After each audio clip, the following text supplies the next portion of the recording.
cusp of the new millennium, an eerie anxiety permeates our culture regarding the possibility of extraterrestrial life. Surveys show that a third of all Americans believe in UFOs.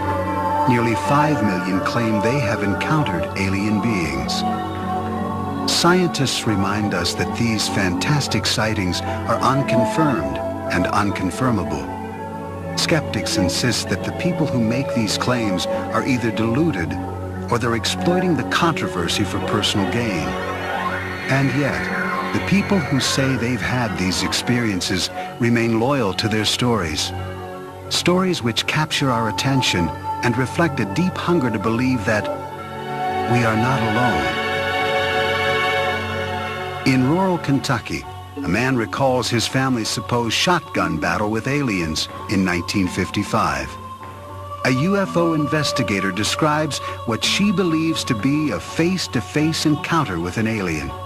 Just a mile from New York City, dozens of people hold the stories of UFOs and extraterrestrial visitations in a public park. And finally, a biblical scholar explains his belief that 6,000 years ago, all of human civilization was influenced by visitors from outer space. The notion of extraterrestrial life, fact or fiction? Or can it only be described as unexplained? In 1955, Kelly, Kentucky, 70 miles north of Nashville, Tennessee, was a peaceful farming community.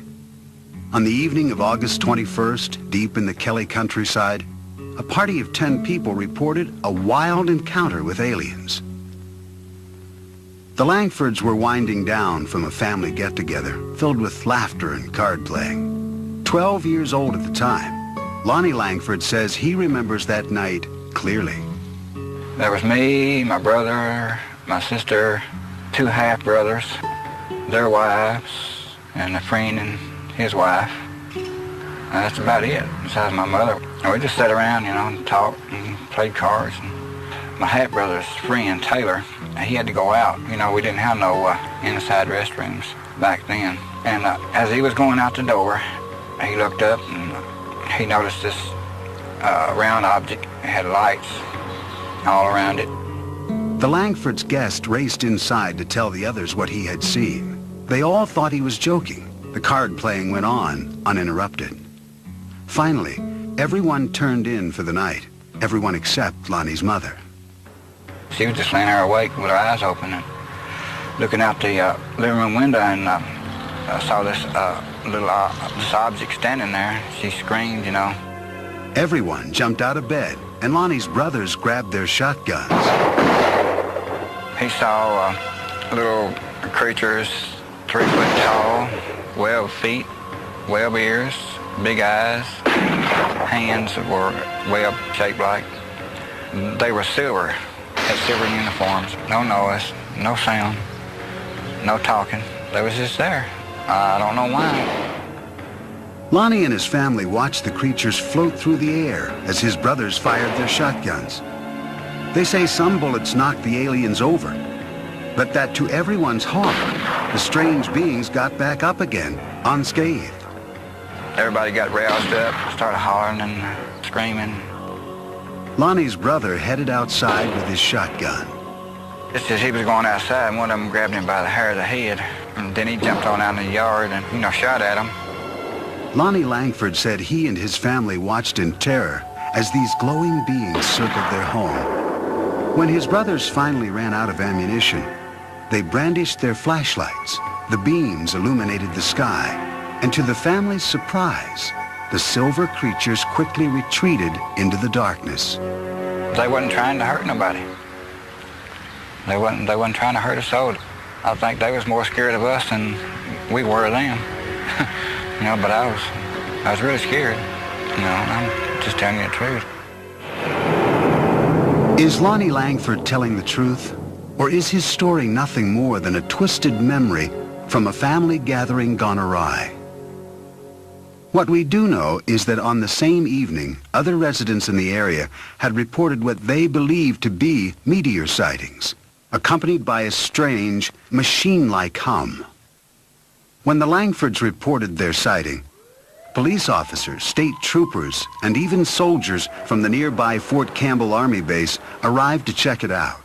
Kentucky State Trooper Russell Ferguson investigated the incident. He found no physical evidence to substantiate the Langford story. The only thing that we did find was the family there, rather disturbed, very emotional, and swearing that something had occurred in the way of small, silver-looking people with big eyes and big heads trying to get into their house. UFO investigator Philip Imbrogno finds the Langford family's story compelling. He thinks they may indeed have encountered extraterrestrials. It is one of the cases that is actually very convincing, because here you have a family that really didn't care anything about UFOs, and all of a sudden they report that they had these little beings coming on their property and they fired on them and so on. And to this day, that is one of the cases that convince me that perhaps we should consider that there are extraterrestrials here from time to time that have landed on our planet and interacted with our society. During the time of the Langford sighting in the mid-50s, Americans of all walks of life were enthralled with space-age images. And a new wave of science fiction movies was coming out of Hollywood, many of which were based on the growing anxieties surrounding the Cold War. The local people were influenced by movies and books and magazine articles popular in that particular time, but keep in mind that the people of this area were fundamentally agricultural in background and Protestant in their faith, with some commitment to the fundamental side of faith. Since the Langfords claimed to be devout Christians, is it possible that they had become overzealous from a religious revival meeting that Sunday afternoon? State Trooper Russell Ferguson doesn't think so. He believes they were drunk. I didn't find anything up there except just a bunch of people running amok. They had one specific emotion, and that's from, I think, a pretty wild day. Oh, there was no alcohol there. No alcohol at all, because my mom, she was real Christian and she wouldn't allow it in the house. My brothers did drink, you know, but they didn't have anything around the house. There wasn't no alcohol around the house that night. Another explanation for what took place that night involves a traveling circus, which happened to be passing through town. I went to our newspaper files and found the showing of the Shrine Circus here at our fairgrounds for 3 nights, Thursday, Friday, and Saturday, prior to this activity at Kelly. It's certainly possible that monkeys were in that traveling troupe of the Shrine Circus, and it is possible that some of them could have escaped. Some people said it was monkeys from a circus. I didn't know that there was a circus at the time, and neither did my family. There ain't no silver monkeys. How can a monkey be silver? If these strange visions weren't brought on by excessive drinking or playful chimpanzees, what really happened? One author on paranormal phenomena, Greg Little, thinks there could be a scientific explanation. This part of Kentucky lies on a major fault line. Little points out that tectonic pressures in the Earth can create unusual forms of electromagnetic discharge, strong enough to disorient people.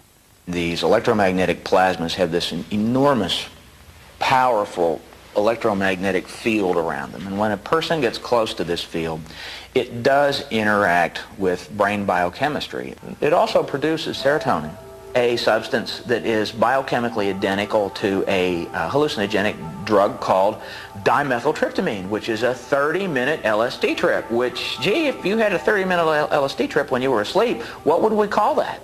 A dream. Dreams, nightmares, few, if any, will ever be sure of exactly what happened that summer night in 1955. I have no idea why the aliens visit me. Maybe they're just passing over and something and got curious and wanted to come down. I don't have no idea. Why do you think God put all those other planets out there and all those moons and all those other suns and just left this one with life on it? All the rest of them out there is without life now. I ask you, if you were suddenly capable of going from here to Mars or the sun or whatever other planet. And you were coming to Earth with all that technology that was available to you. Now surely to hell you wouldn't land in Kelly, Kentucky, when we've got the nation's capital and all the other big cities and what have you. No, I don't think so. One thing is certain. Lonnie Langford and his family did not go out seeking extraterrestrials that August evening.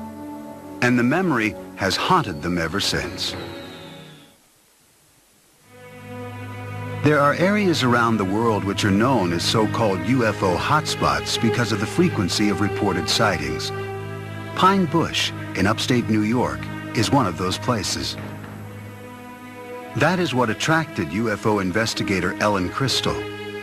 This is where she actively attempts to initiate contact with aliens. Having written a book on her experiences called Silent Invasion, she believes her 20 years of research, including over 1,000 photographs, offers evidence of the existence of extraterrestrial life. It really takes a certain mentality to do it in a cohesive way so that you come away with some research. I mean, there's people like me trying to collect research and successfully doing it and trying to have close encounters where you can use equipment and machinery that actually works and registers. Ellen first began searching for extraterrestrials in the countryside around Pine Bush during the early 1980s. At that time, a psychic told her that she had been cured by aliens during a severe childhood illness. She basically did a reading with me, and she said, when you were 4, you were really sick, and she said, I see the ship above a White House, and they healed you. And I said, well, I was sick. I was sick for 8 months. I thought I was 2. This psychic reading motivated Ellen to pursue her dream of meeting up with aliens. This is her story. She maintains that on August 7th, 1980, she had a close encounter which satisfied her curiosity, perhaps more fully than she had expected. My own stipulation was that I would not walk in a new field that I hadn't walked in already. So I had gone up to actually the first site, which is right up here, about half a mile, and I was standing in the field, and I was turning around, just watching some nebulous lights. I saw a huge bright light go down in the trees right across the street from me. And I wasn't sure what I wanted to do. I kind of thought they were daring me. Ellen took the challenge. She drove from field to field, contemplating her next move. Gathering up her courage, she went back to the spot where she had first seen the mysterious lights. She says that as she aimed her flashlight up into the trees, she saw something that looked like a moth. But when she moved the light down, she saw legs. Legs that appeared to run in place. But the thing ran across the clearing when it could have ducked into any bush. This was the other thing that puzzled me. It ran across the clearing, came to the edge of the clearing, stopped and stared at me. The alien in Pine Bush was about 3.5 feet tall. No discernible clothing, beige, very pale beige looking, very thin, large head, no hair, very big yellow eyes that wrapped around to the side, and the eyes were what caught in my flashlight. Ellen was bewildered by an overwhelming power, which she sensed radiating from the creature. I mean, they look, if you just look at somebody that size, you think nothing, like a child. But then you get this awesome feeling of power. And at that point, I probably decided to take off. That was probably one of the deciding factors.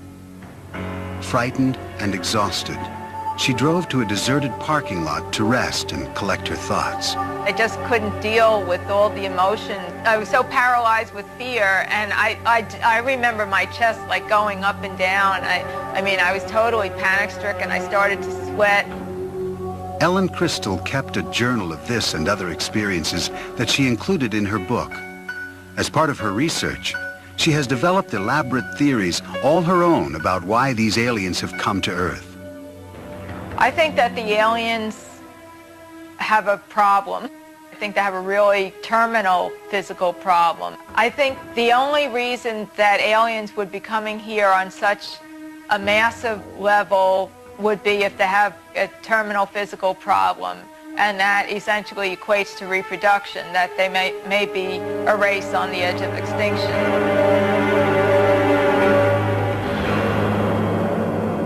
Are Ellen Crystal's claims of extraterrestrial incursions into upstate New York to be believed?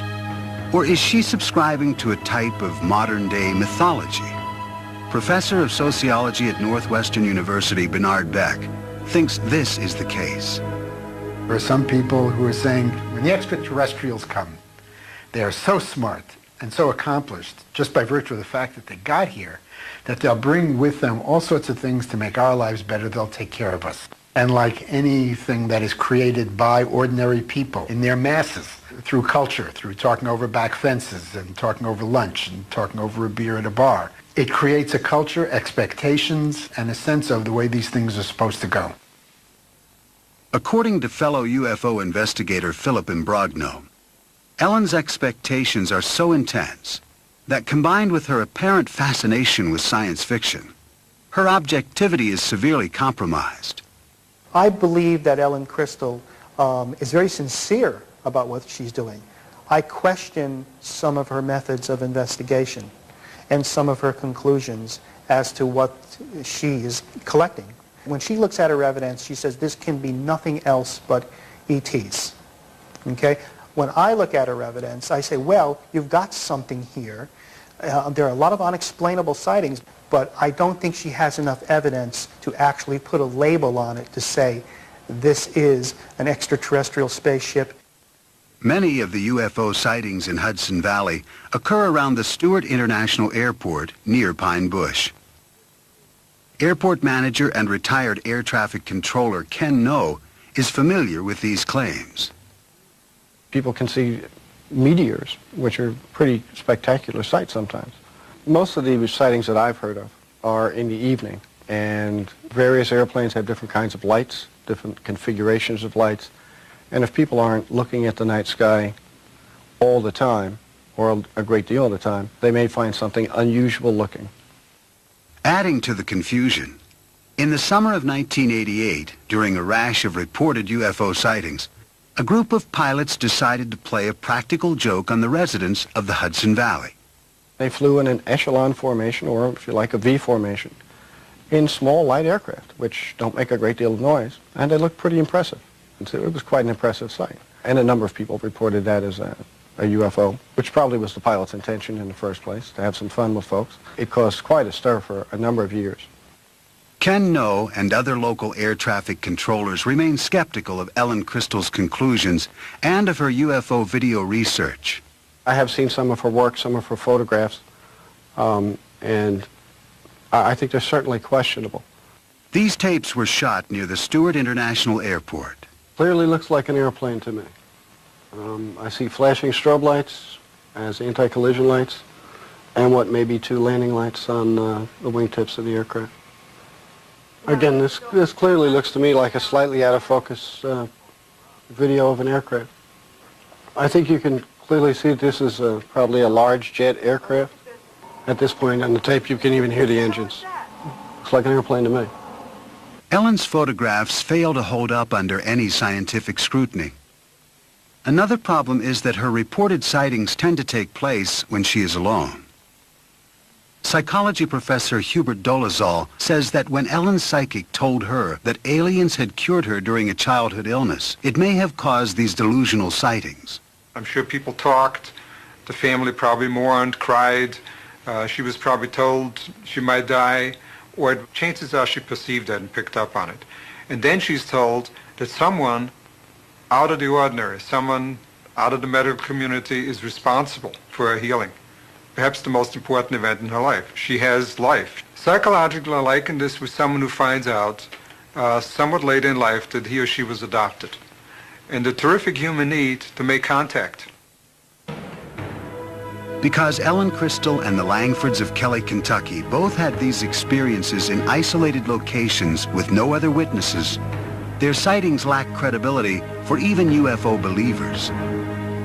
Some 20 years ago, dozens of people claimed to have had independent sightings of a UFO in a public park in New Jersey, less than a mile from New York City. Many UFO sightings are easily explained. Yet when more than one person claims to see the same object at the same time from different vantage points, the reports become harder to dismiss. Hudson County, New Jersey, the town of North Bergen, a middle-class suburb across the river from New York City. Its residents are hard-working, educated professionals who tend to be realists. This is also a place where there have been persistent claims of alien and UFO sightings. George Obarski owned a Manhattan liquor store and drove the same route back to his home in North Bergen, New Jersey, every night for decades. At 3 a.m. on the morning of January 12, 1975, as he was driving through the local park, his radio reception suddenly became distorted. He related the subsequent events to UFO investigator Bud Hopkins, who recorded his story with a portable tape recorder. Well, I would say that that thing was 30 feet across. It was a big thing. Yeah. And it seemed to be, I would say, maybe 6 feet high. You know, like a pancake. It was blown up like a pancake. Right. And the thing landed right ahead of me. He described small figures who got out. He said they looked like kids in snowsuits. And they were each one carrying a kind of a squarish receptacle and a long spoon-like shovel. They dug soil samples extremely quickly, spooning up the dirt, put it in the little satchels, and got back in the craft. He said they moved incredibly fast, like kids coming down a fire escape. And the thing took off. He was absolutely terrified, stunned. He didn't know what he was seeing. Even after George Obarski made it home, he was still shaken, terrorized by what he had encountered. I was scared to death. Yeah. You know, I was sweating. And I immediately made some tea. And boy, after that, I turned on this radio and took 2 aspirins. You know, I was scared. Right. Oh, man, this either I'm going crazy or there's something awful wrong with me.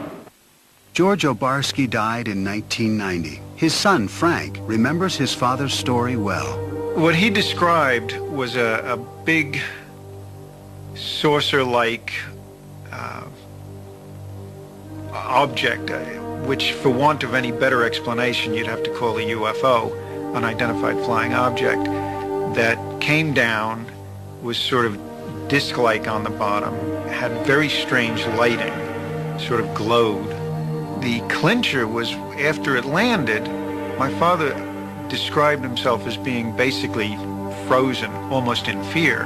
And this is a guy who'd been robbed a lot in the liquor store in New York and knew what fear was like and had coped with it a lot. But he said he was genuinely frightened of this thing. Bud Hopkins tried to corroborate George Obarski's story with other witnesses, including a doorman who worked at the Stonehenge apartment building across the street from the park. I realized it was a big apartment building there, so I spent weeks trying to locate the doorman. I called him, and I remember my adrenaline rushing when this man said, "I will never forget it. This flying saucer came down and landed in the park," and I watched the thing come down. Then he started describing what it looked like, and it was an identical description to George. After writing about Obarski's story in the Village Voice newspaper, Bud Hopkins kept looking for other possible witnesses. One family came to light afterwards. They were living about 5 blocks away, seeing this object coming down the street, maybe 40 feet up, slanted. And they described it as if it was looking in their windows. And even though the woman in the family was ill, she ran outside in her nightgown, bare feet, and the father and the children ran out, and they followed this thing down the street.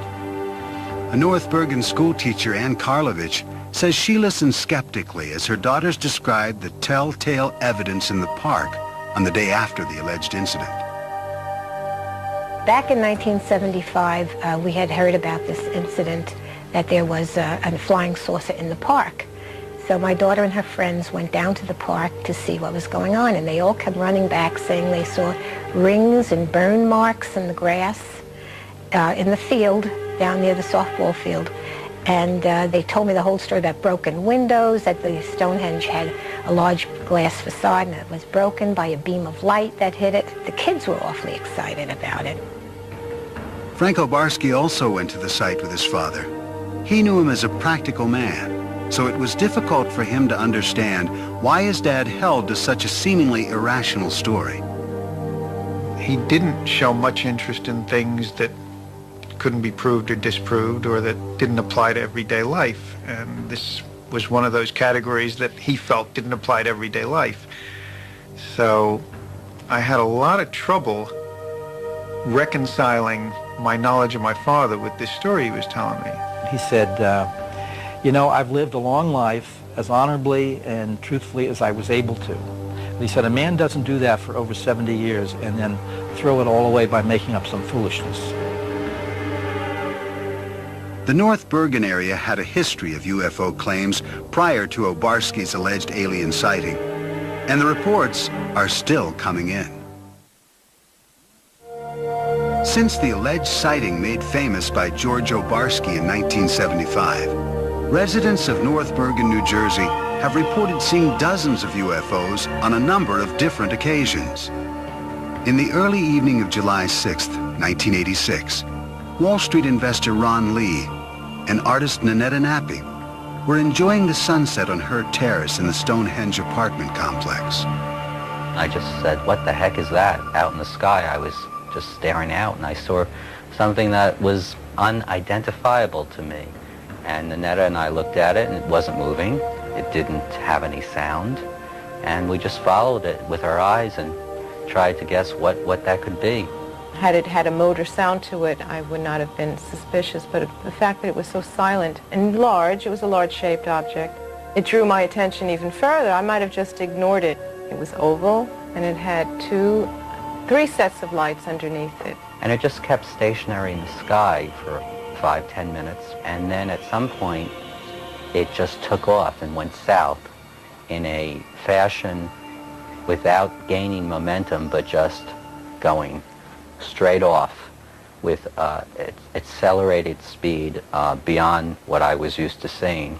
And shortly after that, very shortly, we heard noise and then saw military aircraft following it.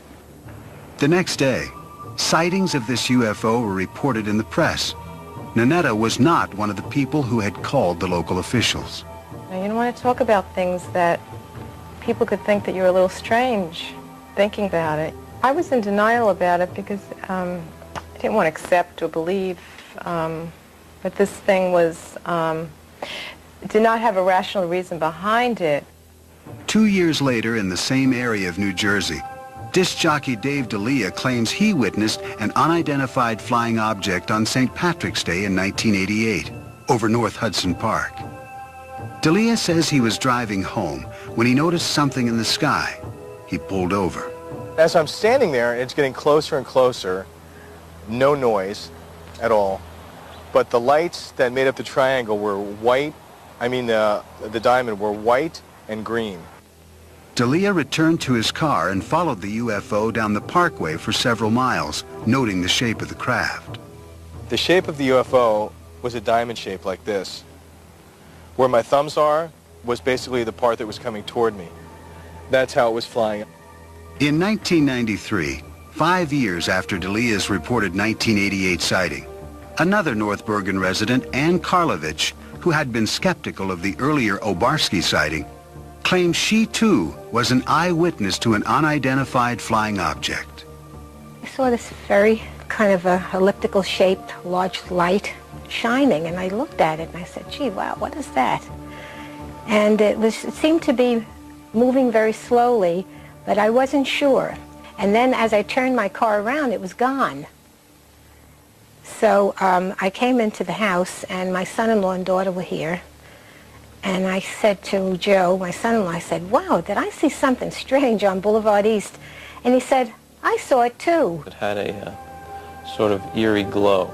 It looked metallic and was very well lit, like with a fluorescent, bright flood kind of light. As I recall it to be a blimp-like object, like an elongated, like an ellipse, elliptical sphere, if you will. Joe Bass remembers reading the next day in the local newspaper that all the blimps in the area had been grounded due to foggy weather. I know what it wasn't. I know that it wasn't some sort of lights on the clouds or a meteor or anything like that. I suspect it was either some kind of government aircraft, some Air Force kind of aircraft that they don't let on that they have, an aircraft of this type. It wasn't a plane, it wasn't a helicopter, it was like a blimp type object. It is quite clear that people in this area believe they are seeing UFOs. But are they alien spacecraft? Since World War II, reports of UFO sightings have grown to merit a system of classification, a way to categorize people's claims.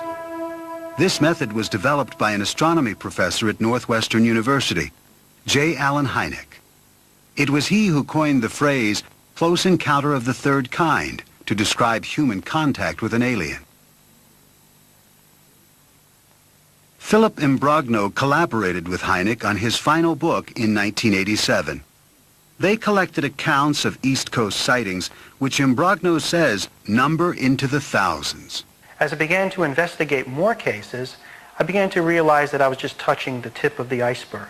Actually, in a period of 5 years, there were 7,000 sightings. Now, they were made by people who are pillars in the community.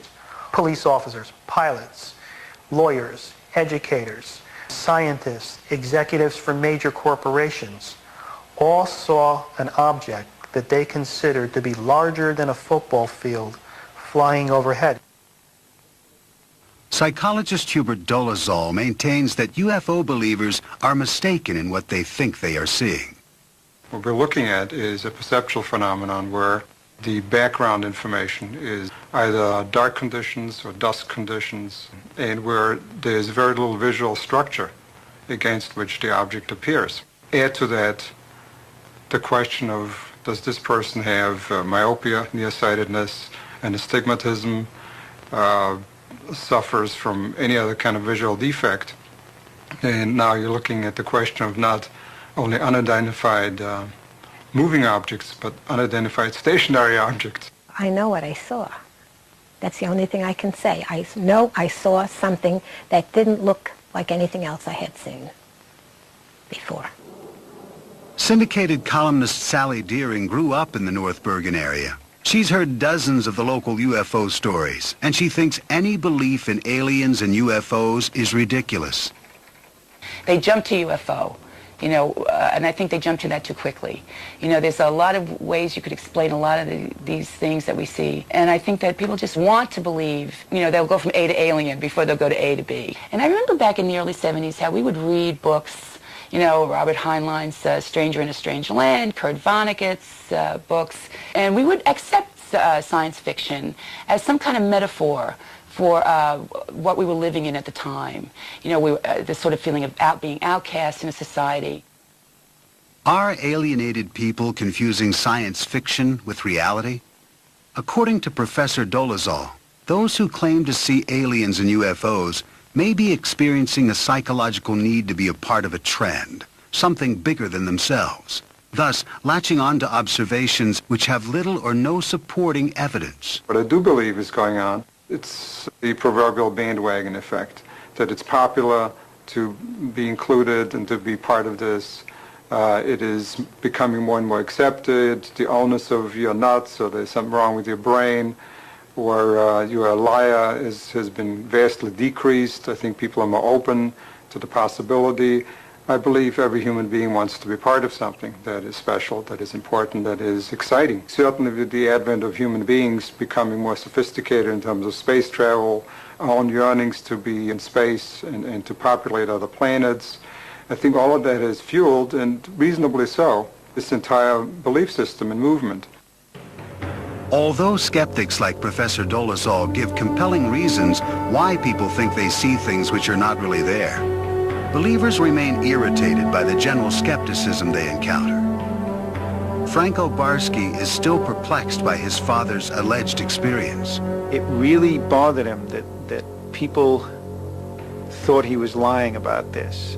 And that's the thing that I find the most compelling about this whole story, and the thing that I have the most trouble with. I suppose it is frightening because it's the unknown. You know, things that are not really part of the known are frightening. It just came and went, and I could be wrong, but I think that was really a once-in-a-lifetime event where I saw something that's unexplained. Approximately 6,000 years ago, in southern Mesopotamia, a people known as the Sumerians developed an advanced society. As with the ancient Egyptians, many aspects of Sumerian culture remain cloaked in mystery. Zachariah Sitchin is a biblical scholar and expert on ancient civilizations. He believes that extraterrestrials called the Anunnaki visited this planet and influenced the Sumerian culture, a culture which attained heights that have not been matched until modern times. They had incredible knowledge of the heavens, of astronomy, of mathematics.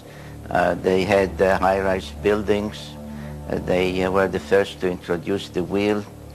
They had art, they had music, they had dance, they had laws, they had courts, they had judges, they had kings. Everything that we consider essential to a high civilization appeared there almost overnight 6,000 years ago. Sitchin bases his beliefs about the extraterrestrial influence on the Sumerian myths, which were written on ancient tablets. He contends that these myths describe actual experiences with the extraterrestrials known as the Anunnaki.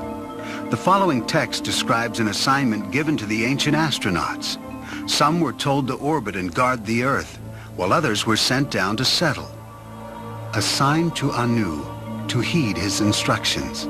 300 in the heavens he stationed as a guard, the ways of Earth to define from the heaven and on Earth. 600 he made reside.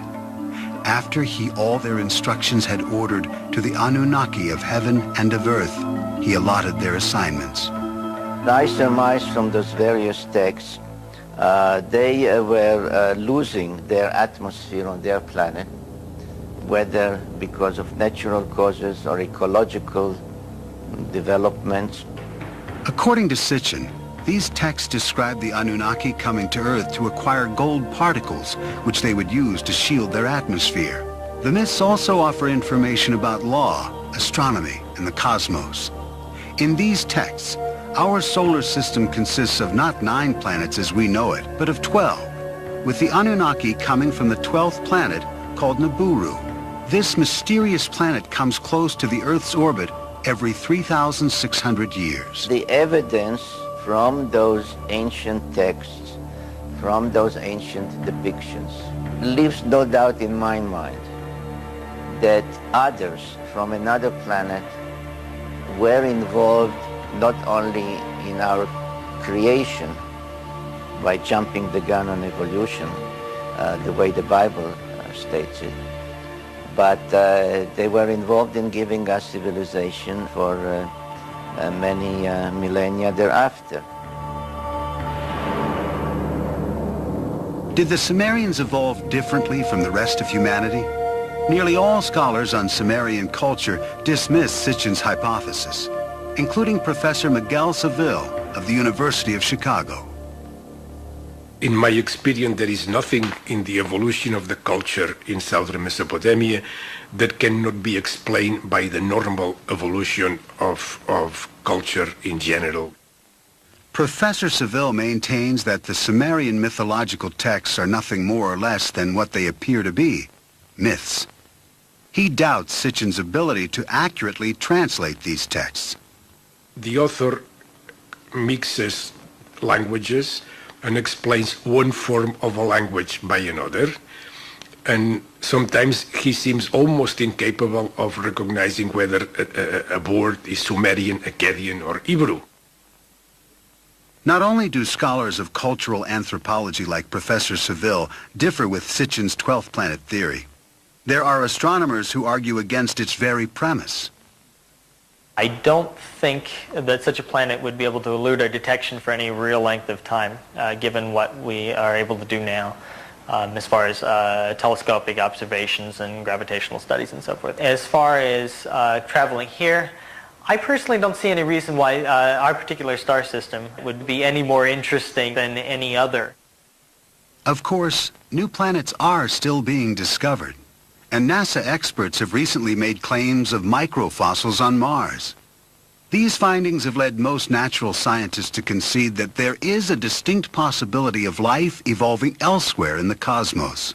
My guess is that if life forms, it forms on the surface of the planet. You have to have a certain temperate climate.